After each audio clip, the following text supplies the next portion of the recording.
Middle East War of June of 1967 caused major changes to the maps, the people, and the governments in the Middle East. The early morning of June 5th exploded with the surprise attack of the Israeli Air Force on the Egyptian airplanes on the ground. 80% of the Egyptian Air Force was destroyed. By June 7th, Israel had destroyed the air forces of Egypt, Syria, and Jordan. They had control of the Sinai Peninsula, Jerusalem, the West Bank, and Gaza. On June 8th, the USS Liberty, America's most sophisticated intelligence ship in 1967, was attacked by Israeli air and naval forces in international waters, 13 miles off of El Arish in Sinai. 34 Americans were killed. 172 were wounded. The Israeli and American governments pronounced the attack as a case of mistaken identity. Issi Rehar was the chief of Israeli naval operations. He reported a ship had shelled the port city of El Arish. So I think around 12 o'clock I decided to order 3 MTBs, motor torpedo boats, from the port of Ashdod. Are you sure you can't see any kind of an identification? And all the words came back, no. If you will be sure that it is a military ship, you can hit it. The first Mirage pilot radioed, "Oil is spilling out into the water." Another added, "Great, wonderful, she's burning, she's burning." And El Arish commander reported, "He's hit her a lot, there's an oil slick in the water." Then headquarters asked, "Menachem, is he screwing her?" The next wave was Super Mystères with 1,000-pound bombs and canisters of jellied gasoline.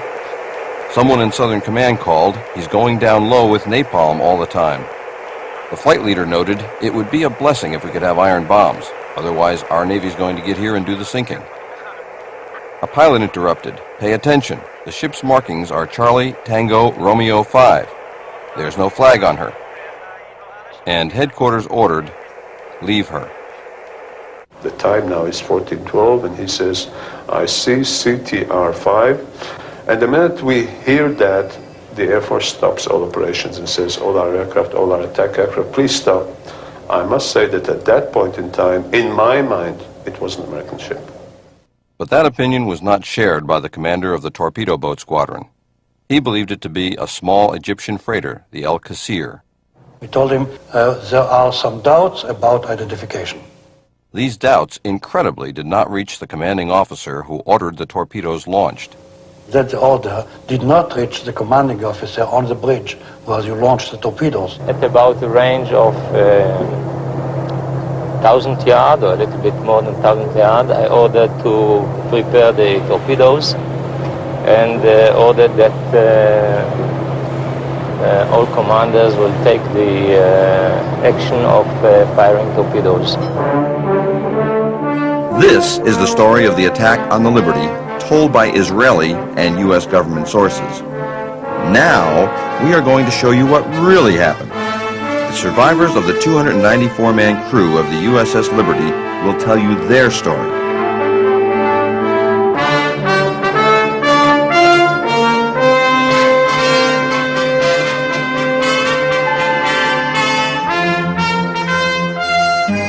I'm Tito Howard, the producer of The Loss of Liberty. The host for this program about the attack on the USS Liberty will be Dr. Richard Kiefer, one of the many heroes that day. Dr. Kiefer was the only doctor aboard Liberty. He had a gunshot wound, he had a burn, he had a broken right kneecap, and he had 11 pieces of shrapnel in his abdomen, which he kept together with a life jacket. That man stood on those legs for 28 consecutive hours, saving American lives and limbs. This film should shock decent Americans. Above all, men and women who've served in America's armed forces. It will shock particularly as it was an attack not by terrorists implacably opposed to the United States, as is the case of the USS Cole. The Liberty is the most decorated ship in the history of the United States Navy. 840 medals, including the Medal of Honor for her skipper, the Presidential Unit Citation for her crew, 2 Navy Crosses, 11 silver stars, and 204 Purple Hearts. The day before, I was topside when Israeli planes came by, and very close where we could wave to the pilots, and they were that close where we could wave back. It was a very clear day. It was a warm day. Sunshine was shining brightly out. Nice breeze blowing, and I distinctly remember hearing the flag flapping in the wind. There was approximately 13 sorties of our ship from 6 o'clock till 12 o'clock in the afternoon. We had a general quarters drill that lasted 45 minutes or so. Our captain, like me being an engineer, really believed in watertight integrity and making sure our people were equipped and knew how to fight fires and repair damage. I was coming to go back to the Triscom area. I stepped out on deck. That plane came by and looked right in the cockpit. You waved, I waved. That's how close they were, and they knew who we were. Well, all the recon flights that they had that morning, looking at our ship for approximately 6 to 7 hours, they had a good idea of what they were doing, and they hit us hard and fast with everything they had. Commander William McGonigal, the ship's captain, although he had been badly wounded, most of his bridge crew had been killed. He stayed on the bridge throughout the attack and the long night that followed. Admired and respected by his crew, he received the Congressional Medal of Honor for gallantry. When the plane struck, it was without provocation and certainly unexpected, and they seemed to descend on us from all directions at the same time. Those rockets and machine guns tore the ship. It killed men on deck, and we were defenseless. I heard this big bang, and there was bullet holes all behind in the cushions of the couch that I'd just left. And by the time I got to the door of the wardroom, the skipper was on the PA system that we were under attack by unknown forces, man your battle stations. Then the regular general quarters sound alarm went off, and right across the hatch from the wardroom is where I would go through down 2 decks to my station. When I went through there was one rocket that came through and helped me to get down 2 floors in a dad-burned hurry. When I got up off my knees down there, well, we were well under attack. And the skipper again was on the phone system telling auxiliary radio to get word out to anyone that they could that we were under attack by unknown forces and we were in need of help. My general quarter station was Radio Central. It was my responsibility to keep up, ship-to-ship or ship-to-shore communications. And out on deck in Radio Central, we were taking rounds through the bulkheads. There was 2 55-gallon drums of gasoline just outside the bulkhead on the 01 level that had caught fire from the strafing run, and that was heating that outside bulkhead and peeling the paint off on the inside. There was a lot of smoke in the compartment. There's holes where we were taking rounds where the sunlight shining through, and it was a real surrealistic look. I was topside fighting fires and doing other damage control work throughout the duration of the attack. At the same time, I was able to observe the jets flying overhead, and I also observed the American flag flying from the mast. At no time did that flag hang limp from the mast. I was one of the 2 signalmen on the USS Liberty when the ship was attacked, and my only job during the attack was to make sure that the flag was flying, so every few minutes I would walk up at the signal bridge up at the mast. And fighting what fire we could with what little water I could give the people topside for the fire, it was really a problem. So that on the first pass they knocked out our ability to call for help. The one remaining antenna, which I had shut down because it had some problems in the tuner, is probably why it didn't get hit. I had to jury rig a coaxial cable directly from the transmitter to the antenna. So we were working feverishly to try to get a signal out at that time, and then finally there was we were able to get a signal to the 6th Fleet, and then I was listening to or monitoring that communications, and they said that they would be sending aircraft, and so at that point, we just felt overjoyed that knowing that there was going to be aircraft coming to our rescue. The initial strike by the planes on the ship commenced at about 5 minutes after 2 in the afternoon of 8 June. And the attack lasted about 20 minutes. The ship was fired at from port to starboard, starboard to port, stem to stern, and there was not a single compartment above the waterline that did not have one or more direct penetration by a rocket, machine gun, and they also dropped napalm on the bridge of the ship. At 2:35 p.m., Defense Secretary Robert McNamara recalled the 12 Navy fighters that had been sent to our defense by the carrier Saratoga. At that time, no one aboard the Liberty had identified the attacking Israelis. It was 1.5 hours later that our embassy in Israel first told Washington that Israelis had attacked a ship, possibly a U.S. Navy ship. How then did McNamara know to recall the help sent to defend the Liberty? When the ship came under attack.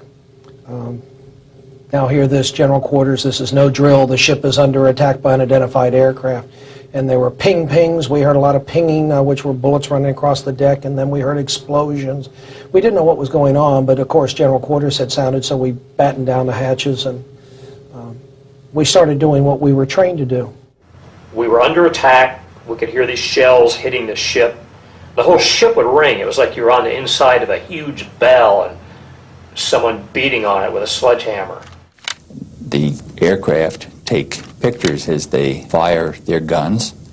These are used for analysis of their tactics, and these are used for confirmation of the damage that they've done. These pictures have never been publicly presented. Lieutenant Ennis was sitting on the deck, and there was blood coming out of his mouth, and his knee was damp. He had an injury in his knee, and there was blood coming out of it. Lieutenant Toth had got blown off, I think the 04 level, but I come across him, and he was just peppered from head to toe with shrapnel. And I covered him up with a blanket.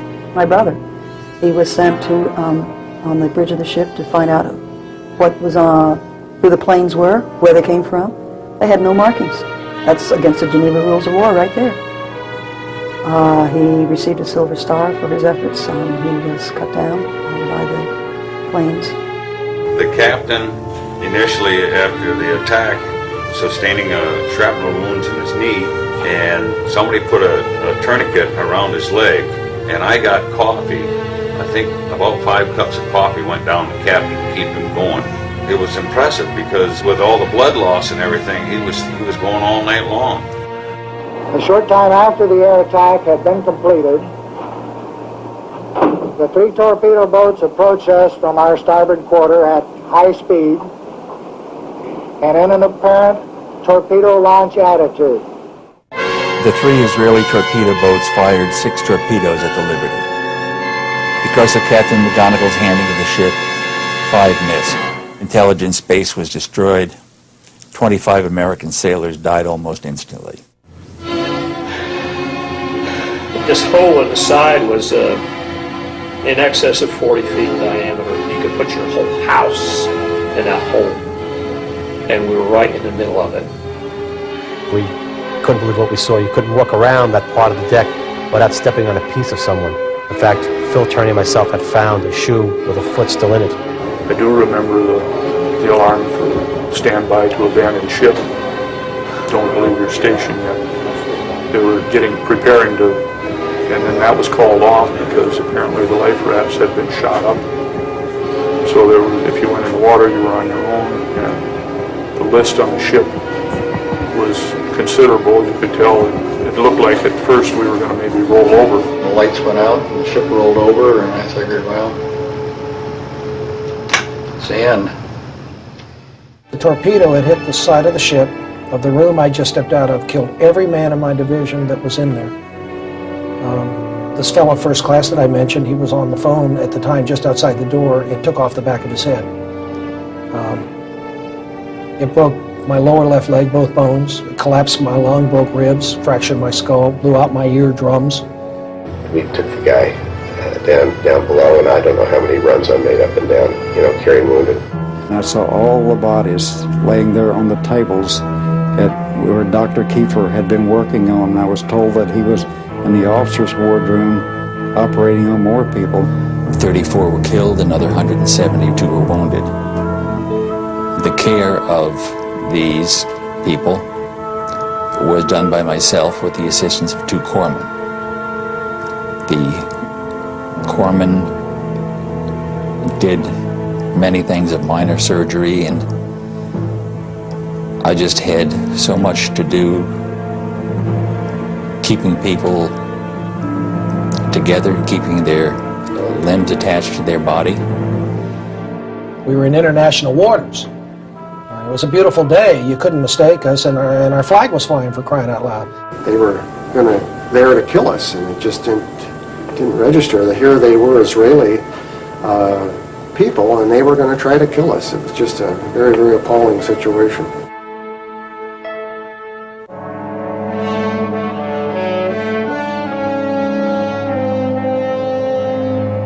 A strange quiet descended on the Liberty crew. After the explosion, the pounding of machine gun bullets slowed and stopped. Fires were put out. The stunned, angry, and exhausted crew caught their collective breath. Limping at 5 knots toward sanctuary several hundred miles to the north, they had somehow survived one of the most ferocious sustained attacks ever on an American ship. 34 were dead, 171 were wounded. All survivors had mental scars.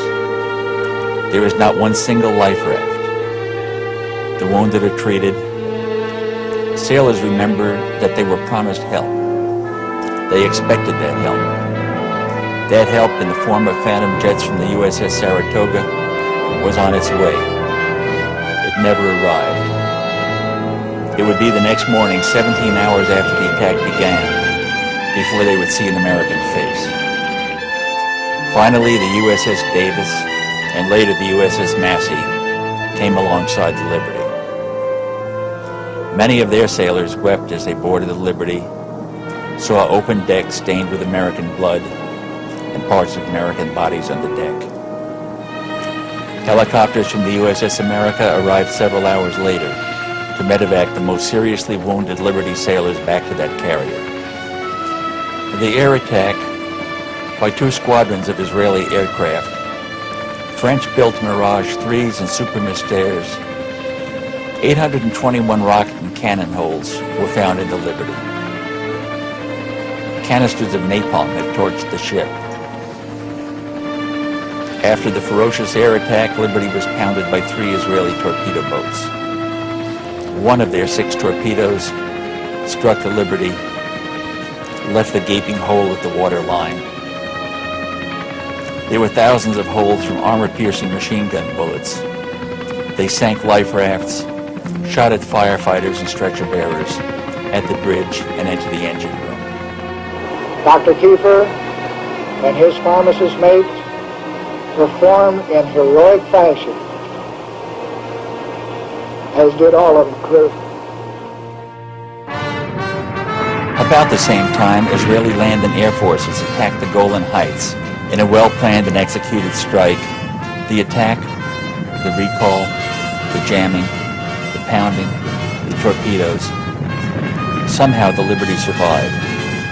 And almost immediately, the second part of the outrage, the cover-up by the Israeli and the American government, began. I had to go to work at midnight, and I'm trying to sleep. I'm just thinking about how we had been so shafted by our government, the Israeli government, told to shut up, no chance to talk to one another. And it angered me. It really, really angered me. On the day of the attack, I tried to coordinate communications. The Israelis had taken out all of our transmitting antennas. My RMs, not knowing any better during the strafing runs, were stringing long wires so that we could get an SOS out.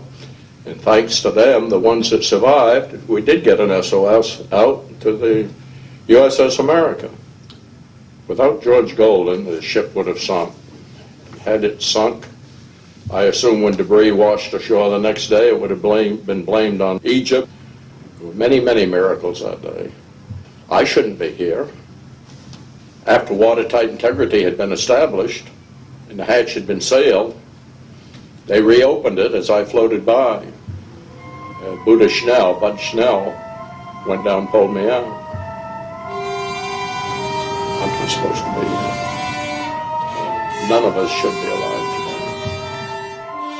Much to my dismay, I personally witnessed the machine gunning of life rafts as they floated by the Israeli torpedo boat crew members, raked the life rafts thoroughly with machine gun fire, making sure that if there had been anyone in the life rafts, they would not have survived.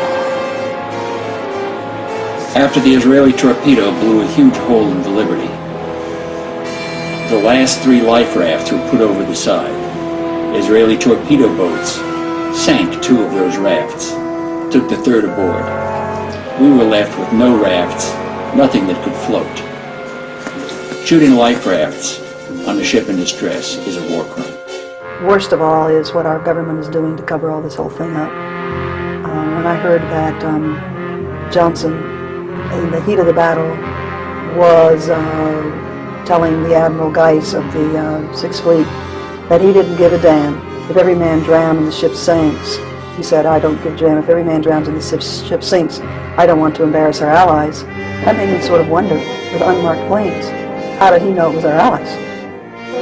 So we should have had planes on site 45 minutes into this 2-hour attack, and they never showed. So did Israel apologize and then continue to attack us for an hour and 15 more minutes, or were we being lied to as to the conditions of why they recalled the planes? And because of it, top secret operation of Liberty, and it being the sensitivity of it being Israel, our closest ally, who accidentally attacked the ship, that we are ordered not to grant any interviews. You know, don't discuss this among yourselves, referring to the attack. Don't get over on the beach drinking in the bars and running your mouth. And he says, in fact, if you go ashore in Malta, you will remove your ship's name from your jersey or go ashore in civilian clothes. Well, another light goes off in my mind. Here's a flag admiral in the middle of the gung-ho 6th Fleet telling enlisted men to go ashore in civilian clothes that we're not even authorized to possess. And he says, you know, so that we won't be singled out and be asked questions about it. And he says, don't discuss the attack among yourselves. Don't write your friends back home about it. He says, in fact, when you get back home, don't even discuss it with your wife and family. And he said quite sternly, just forget it ever happened. And he says that repercussions for violating these orders to silence could result in your court-martial, imprisonment for violating national security, or worse.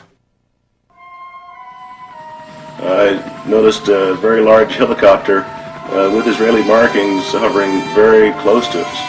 I looked in the door of the helicopter, which was open, and I could see a number of Israelis carrying automatic weapons. They had just heard that the 6th Fleet had finally launched aircraft to come to our assistance, and so they just left the scene. Helicopter gunships, I'm sure in my mind, would have picked off survivors if we'd abandoned ship. They were sent there to finish us off. The aircraft were sent to make us incommunicado, so we couldn't send an SOS out. The torpedo boats were sent to sink us, and the helicopters were sent to pick off survivors, so there'd be no trace. It was a perfectly executed military operation. If you look at the photographs of the Liberty after the attack, on the first strafing run, they used heat-seeking missiles that took out the tuning section of every transmitting antenna on the ship. In less than 2 seconds, they had taken out all our communication capability. The attack on the USS Liberty lasted as long as the attack on Pearl Harbor, about 2 hours. You've heard the outrageous, implausible Israeli version of the attack on Liberty, told by their first-hand observers. You've heard what actually happened, told by the valiant Liberty crew. Now, hear what some of America's greatest heroes and leaders have to say. Colonel Mitchell Page was the last Marine standing after repulsing a Japanese regiment on Guadalcanal. We all know that this was in international waters. It was an unprovoked, intentional attack on a U.S. vessel with one objective: to sink it and kill all aboard. Unprovoked attack. I think it was dastardly. I think it was a betrayal of any friendship that we may have had with that nation, and I think that it should be exposed to the entire world and all brought out so that the whole world would know the actual truth about that particular day in 1967. And very widely could see this was an American ship. And not only did the Israelis attack it, they did this with their Army, Navy, and Air Force.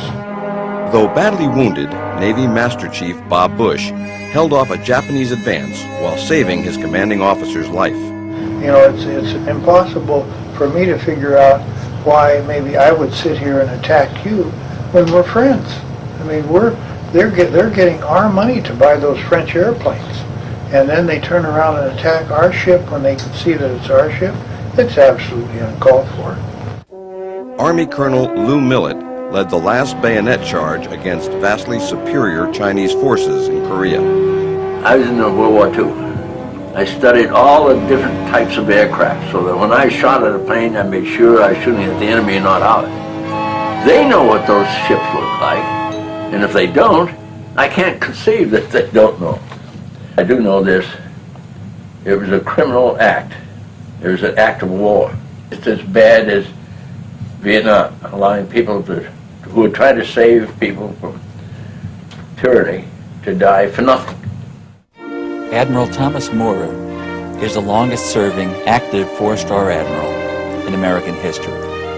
He is the only American admiral to have commanded both the Atlantic and Pacific fleets. He was head of NATO forces, served as Chief of Naval Operations, and Chairman of the Joint Chiefs of Staff for 2 terms. The Navy's chief fighter, the F-14 Tomcat, was named after Admiral Tom Moorer. The question is, if the Israelis thought the frequencies they jammed were in fact broadcast by the Egyptian ship, why did they jam the American frequencies? There's no question about the fact that the jamming of the Liberty frequencies was deliberate and was undoubtedly ordered by high authority. Since a large part of the casualties were caused by torpedo boats, could have been prevented from making those attacks by the aircraft that were on their way to help when they were recalled. Admiral Arleigh Burke was known as Mr. Navy. His long and illustrious career was capped by him becoming the Chief of Naval Operations. The high-tech modern American Navy destroyers were named the Arleigh E. Burke class of destroyer. And don't know yet why we didn't protect that ship.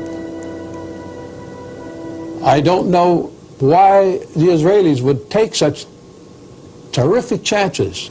It must have been something that was very important to them to decide to attack without considering the probability of war.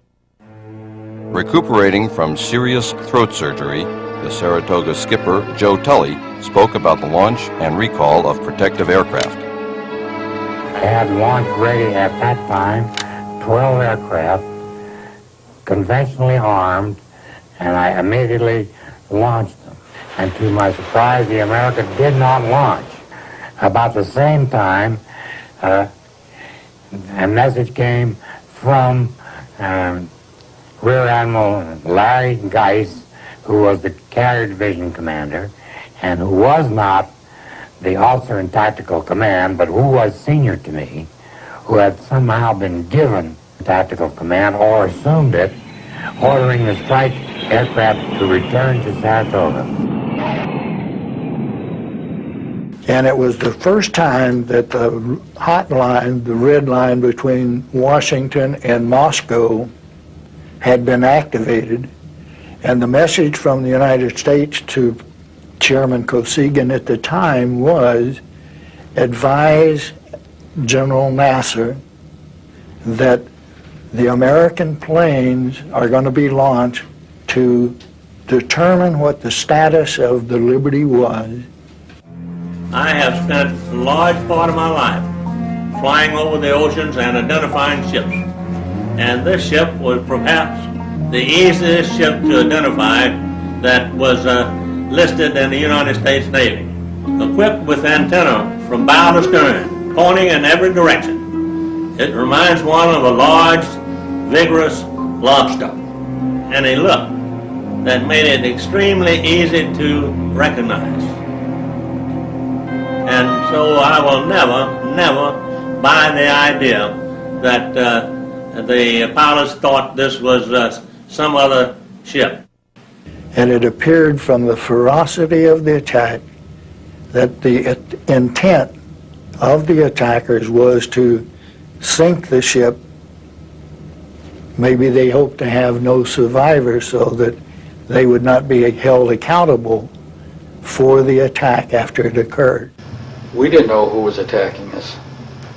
They didn't know who was attacking us. Well, I don't know how Washington can say, don't go, because they're friends of ours.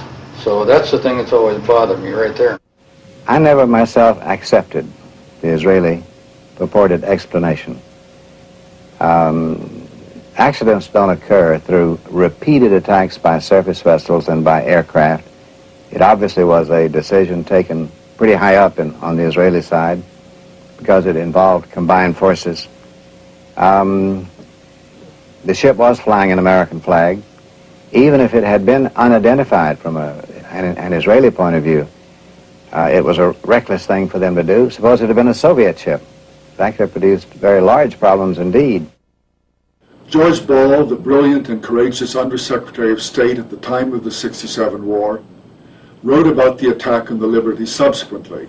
He said, "The ultimate lesson of the Liberty attack was that it had far more effect on policy in Israel than in America. Israel's leaders concluded that nothing they might do would offend the Americans to the point of reprisal. If America's leaders did not have the courage to punish Israel for the blatant murder of American citizens, it seemed clear that their American friends would let them get away with almost anything."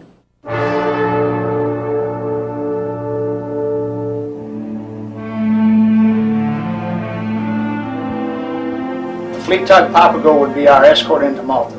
The divers rigged a large canvas over the torpedo hull, and it was secured in place using ropes that were passed under the hull and over the main deck. Once the canvas was in place, the Liberty could proceed under its own power towards Malta. Once we were in dry dock in Malta, then came the gruesome task of removing the bodies and the debris from the research vessels. I was unfortunate enough to draw the first shift as part of our division, which would be used to cut the debris away from the bodies so they could be removed from the research spaces. The first body to come out was almost unrecognizable. Due to being in salt water for 6 days, the body was almost completely hairless. We fingerprinted the body, put it in a body bag, and moved it out of the spaces. This continued through the night and on into the next day. After 33 days in Malta and the Liberty was repaired, we brought the ship back to Norfolk.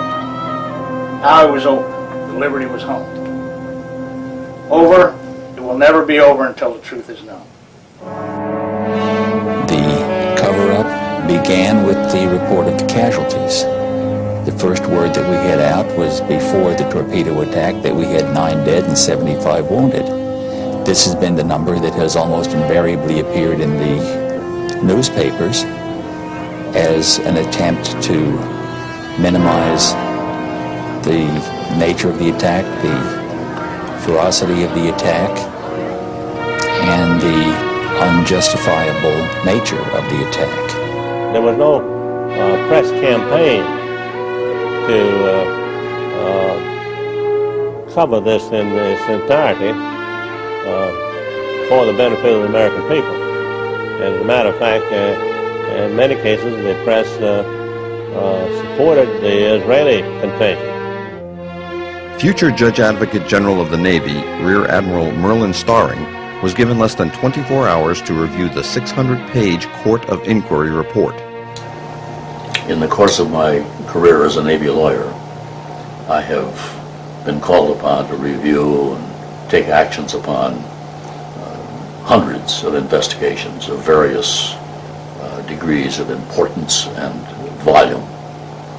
This is the only instance in which a record of such an investigation has been withdrawn from me after I had been asked to review it and had not been given an opportunity to complete my advice to the convening authority. As you know, it's a voluminous document. And one of the things that I initially had difficulty with, and still do, is the fact that the very first statement of fact that the court arrived at and presented was this: available evidence combines to indicate the attack on Liberty on 8 June was in fact a case of mistaken identity.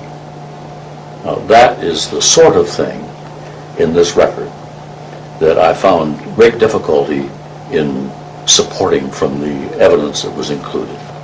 I'm convinced that it was withdrawn from me in this instance because of my statement to Captain Boston that I was having serious problems with the evidence that was available to support the statements of fact. In the subsequent cover-up, the Israelis maintained that they thought the Liberty was the small Egyptian freighter, the Al-Qusair. This is not credible. Not only was the Liberty flying a large American flag, but it was 5 times as large as the Al-Qusair, and its profile was unique. It bore no resemblance whatsoever to the Egyptian ship. Tordella was the deputy director at the time of the attack. Tordella, when he received a copy of the Israeli mistake explanation, wrote across the top of it a nice whitewash. He didn't believe it at all. And he later wrote another memorandum for the record indicating that he thought that the most likely explanation was that the Israelis attacked the Liberty because they didn't want the Liberty to hear what was going on in the Sinai. And this is the highest professional at NSA. In addition, the director of NSA at the time, Marshall Carter, told me that he thought it was deliberate. In addition to that, he was very offended in another memorandum he wrote that it appeared that the Johnson administration wanted to cover up the whole thing. They actually wanted to sink the ship so that Israel wouldn't be embarrassed. Admiral Kidd, when he came aboard our ship to interview the survivors, he got us in small groups, 3 or 4 or 5 sailors, and he would ask us questions. The first thing he did is he took off his stars, laid them on the table, and said, "Listen, open up to me and talk to me just like her. I'm just like you, one of you." So we did. We trusted him. We opened up with our hearts. We told him exactly the way we felt, what happened, what we saw. And when that was done, he put his stars back on his lapel, and he ordered us not to say anything to anybody, our families, friends, shipmates, anyone. If we did, we faced the possibility of a court-martial, penitentiary, or worse, and everyone knew what worse meant. Actually, he scared the death out of me. I didn't talk about the attack to anyone for almost 20 years. Not knowing why they did this, and not having our government back us, then and now. It's an open sore. It's festering to this day. It's not going away.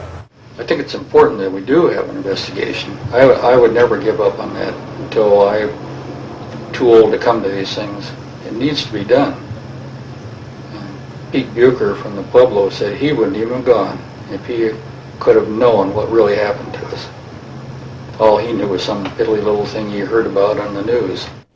In late 1991, Dwight Porter, who was ambassador to Lebanon during the 1967 war, told columnists Evans and Novak that immediately after the attack on the Liberty, the CIA station chief handed him intercepted messages between the Israeli war room and their planes.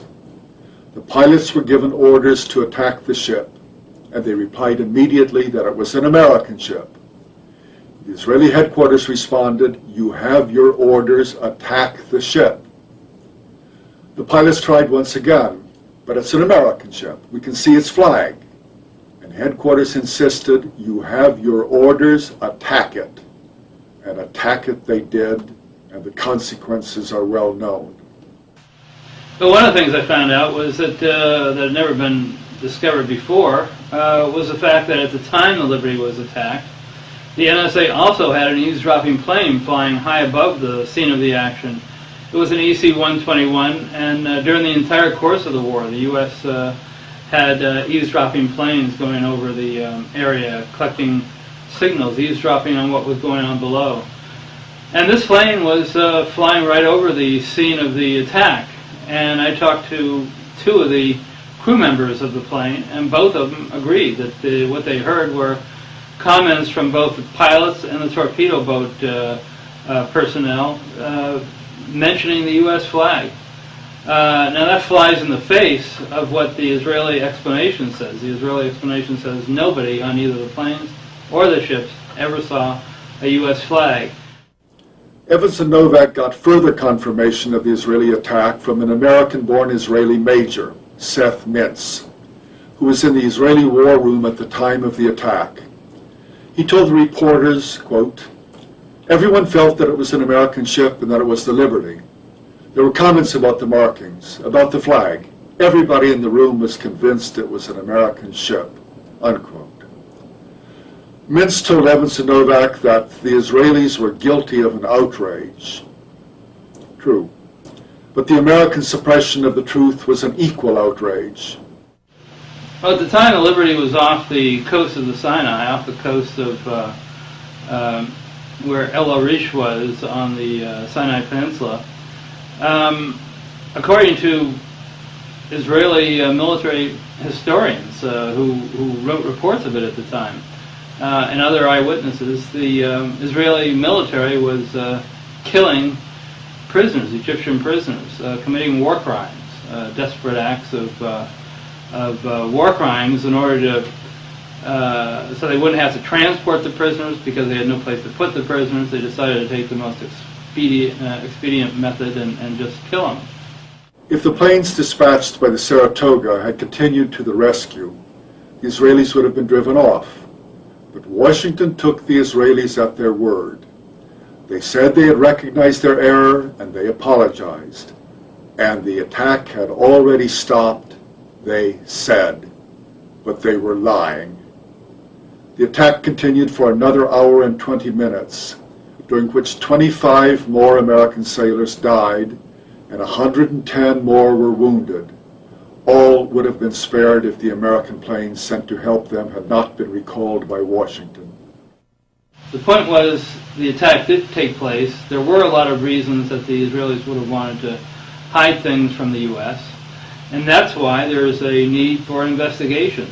I mean, you're not going to take the word of somebody who was the principal person who caused it. That'd be like taking the word of a defendant in a shooting.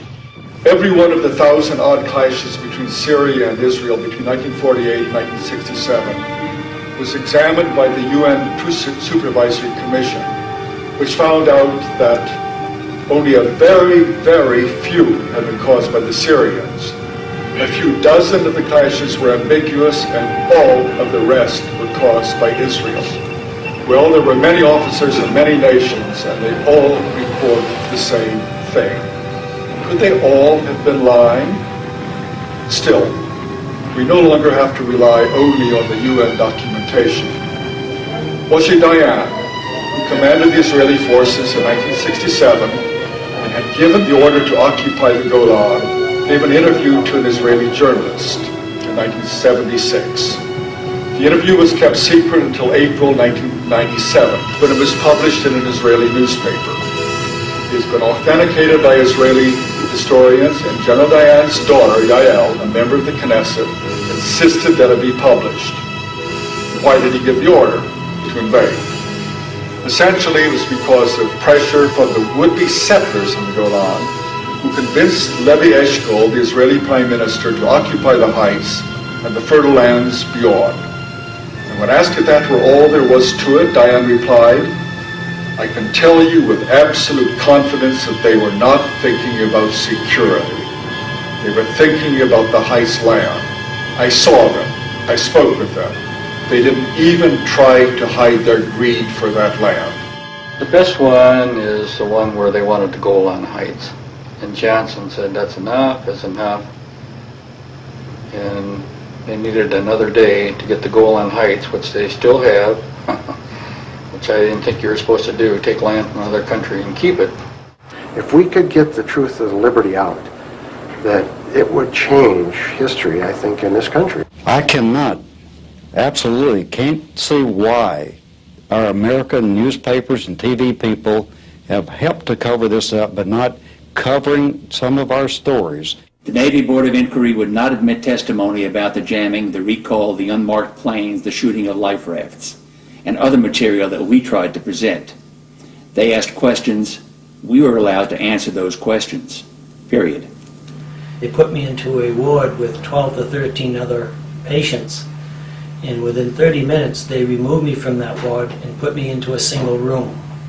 I noticed that I had a name tag with Smith on, and right after I noticed that, an officer came in and told me that from now on my name is Smith. I was never on the Liberty, and I was never ever to talk about it to anyone. I still have 53 pieces of shrapnel in me today. Never before has the U.S. Navy ignored eyewitness testimony of American military to accept on faith the story told by their attackers. Certain entries in the ship's log of June 8th have raised serious questions. Nobody knew who was wounded or how severely. This had not been established until days after reaching Malta.